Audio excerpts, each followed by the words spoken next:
Guys, அடிக்கிற வெயிலுக்கு உங்களால் தூங்க முடியலையா? ஏசி இல்லை, ஃபேன் மட்டும் ஓடுது, அப்பயும் ஹீட்டாக இருக்குது, வேர்த்து விறுவிறுத்து போகுது அப்படின்னா, நான் ஒரு 2-3 நாளாக செம்ம ட்ரிக் ஃபாலோ பண்ணிகிட்டு இருக்கேன். என்னாலையும் ரொம்ப தூங்க முடியல. பட் ஆனால் ஒரு ரெண்டு ட்ரிக்கு ஃபாலோ பண்ணேன். செம்மையாக தூக்கம் வந்துருச்சு. ஒன்றுமே இல்லை.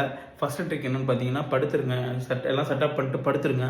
படுத்ததுக்கப்புறம் வேர்த்து விறுவிறுத்து அப்படிங்கிற மாதிரி ஊற்றும். ஸோ அப்போ என்ன பண்ணுறீங்கன்னா, ஒன்றும் பண்ணாதீங்க. இப்படி பண்ணி பக்கத்தில் ஒரு துண்டு வச்சு அப்படியே தொடச்சிருங்க. அவ்வளோதான். அப்படி பண்ணிக்கிட்டே இருந்தீங்கன்னா ஒரு கொஞ்சம் நேரத்தில் அந்த பண்ணிக்கிட்டே இருக்கும்போது டயர்டாகி நீங்களே தூங்கிடுவீங்க. ஸோ செகண்ட் ட்ரிக் என்னென்னா, வேர்த்து போட்டோம் எவ்வளோ வேணால் வேர்த்துக்கோ, நான் அசரவே மாட்டேன் அப்படின்னு தொட்டைக்காமலே விட்டுருங்க. கொஞ்ச நேரத்தில் ஃபேன் காற்று வந்து ஹீட்டாக வரதே வந்து கொஞ்ச நேரம் கழிச்சு அந்த வேர்வையில் பட்டு அதுவே சில்லுன்னு மாதிரி அப்படியே கூலிங்காக இருக்கும். என்ன ஸ்டார்டிங்கில் கொஞ்சம் இது பண்ணுறது கஷ்டமாக இருக்கும். ஆனால் பண்ணிக்கிட்டே இருங்க, பண்ணுங்க, வேறு என்ன பண்ணுறது. பட் இந்த ஐடியா வந்து கண்டிப்பாக யூஸ்ஃபுல்லாக இருக்கும். நீங்கள் வேணால் இந்த ஐடியாவை யூஸ் பண்ணி தூங்கிட்டீங்கன்னா காலையில் எனக்கு கமெண்ட் பண்ணுங்கள். அப்புறம் வந்து இந்த மாதிரியான வாழ்க்கைக்கு தேவையான டிப்ஸ் அண்ட் ட்ரிக்ஸுக்கு வந்து நம்மளோட சேனலை ஃபாலோ பண்ணிக்கோங்க. பட்டாமே